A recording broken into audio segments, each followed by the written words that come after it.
Hi, Paul here from Sound Devices, but then again you probably knew that.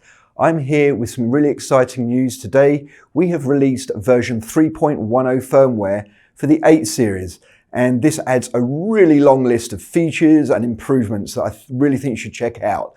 Let me highlight some of those really nice changes and improvements. Well, the first and foremost, we've got this wonderful little box here called the XL AES, which is shipping. This is an 8-channel AES input accessory for all 3 models of the 8 series.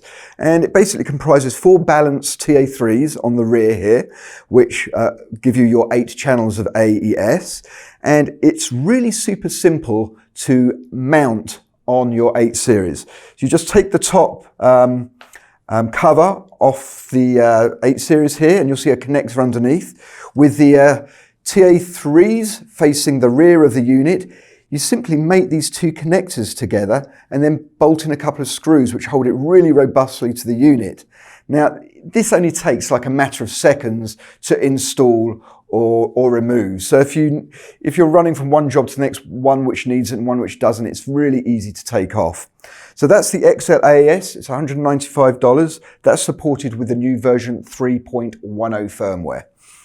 Another really nice addition to the version 3.10 firmware is USB audio streaming. Yes, now using the USB-C port on the right hand of the unit, you can bring in USB audio up to 192 kilohertz 24-bit into the unit and just treat them essentially as if they like another XLR source. So you can route these USB sources to any channel. You can apply any processing such as EQ, delay, phase invert, auto mixing.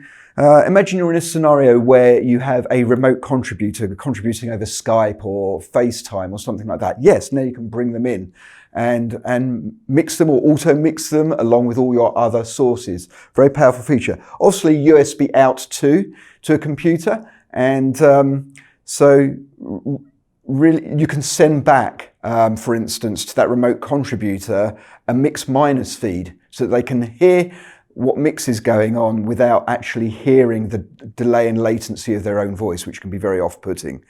So, yep, highly recommended. The USB audio will work with Windows, Mac, and even an iOS device. Okay. On top of that, we have a really nice improvement to our EQ. Now, we've had 3-band EQ in the 8 series since the beginning, but now we present it in a really beautiful way. Take a look at this. For instance, if I come into my channel 1 here, and I go to my EQ, click on that, and now you've got this beautiful graphical representation of your EQ for this channel. So I can first of all turn my EQ on and off. Here I've set it to pre-fade, but I can also set it to post-fade. I can bypass individual bands. My middle toggle here is my band selector. Okay, so if I want to bypass my mid band, I just do that. I can turn it on again here, and I can adjust gain using the right encoder and frequency using the left encoder here. I can adjust Q here simply by doing this, and I can even set my band, low frequency or high frequency band, to be peak or shelving. So a much more useful way to interact with EQ, and you have this obviously for all the channels. I'd also like to talk about a really important feature called auto mute. Now, we've had the ability to auto mute outputs in stop mode for a long time now, which is really good because it means when you stop a recording, any private conversations you may be having may not get sent around the production set, so you can have the system auto mute. We've now expanded that to any transport mode, so not just stop, but also record and play.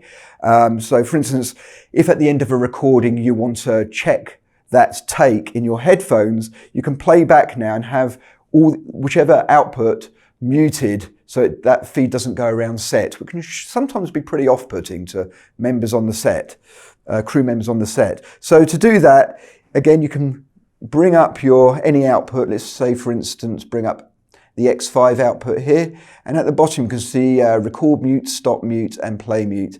And you simply just scroll to them and you activate that for whichever output you want. Okay, and you can actually activate it in all modes if you wanted to. Anyway, that's the auto mute feature.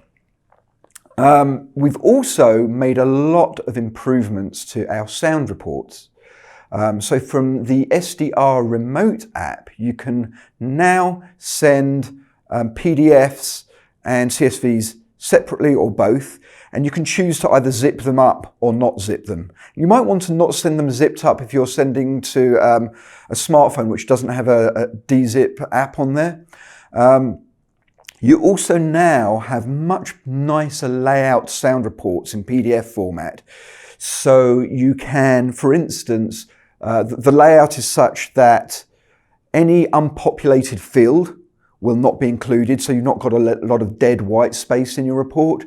Your header columns are now split across the width of the report rather than a long sort of list before your take list starts. You've got your role name at the very top of the report and the date so that your client can immediately see what the sound report is referring to.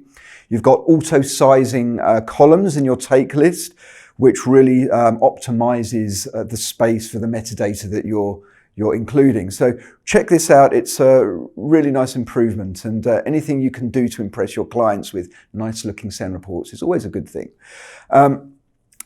Another really important thing on the 8 series is we've spent time optimizing the performance and the efficiency. So with the 3 models now, you can expect anywhere between a 10 and 14% power reduction, which means you're going to get better battery life, less heat. I mean, it's all good. So that's a pretty significant improvement. Check it out. A few other nice little features. We have a headphone encoder mode switch. Now, we had this on the 6 series. Now we also have this on the 8 series. And it's simply the ability to set your encoder to either be volume when you rotate it or a selector for your headphone presets. Okay, and you can very simply set that up by coming to your system menu, going down to headphone encoder mode and selecting either volume preset or preset volume.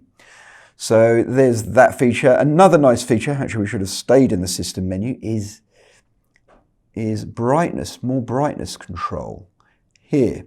So, you know, we've got really bright LCD and bright ring LEDs here, which is great for sunlight viewing. That's awesome. But sometimes you're shooting at night and you want to not have the light from your recorder interfere with the production or be distracting in any way in that sense. So now with the LED brightness, I can bring that all the way essentially down to off or any step up from there.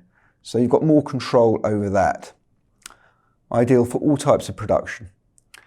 Okay, so that gives you a good overview. There's one other feature actually I'm going to mention. That's the input delay. We now have high resolution input delay. Instead of 1 millisecond steps, it's in 0.1 millisecond steps. And that's useful if you're mixing and matching your wireless, where wireless systems obviously all have different processing delay and transmission delay. So if you can sort of match them, it helps with your mixes and your audio recording. So 0.1 millisecond resolution steps for your input delay. And what else can I tell you? Well, I'm going to leave some of it for you to discover. There's a massive long list on our website of all the features. I really urge you to check that out. Lots of features, lots of fixes, and just lots of general improvements. The 8 series is really a fantastic, stable, rock solid product with this version, firmware version really, so check it out. Have a great day and also have a great Christmas. See you soon. Bye-bye.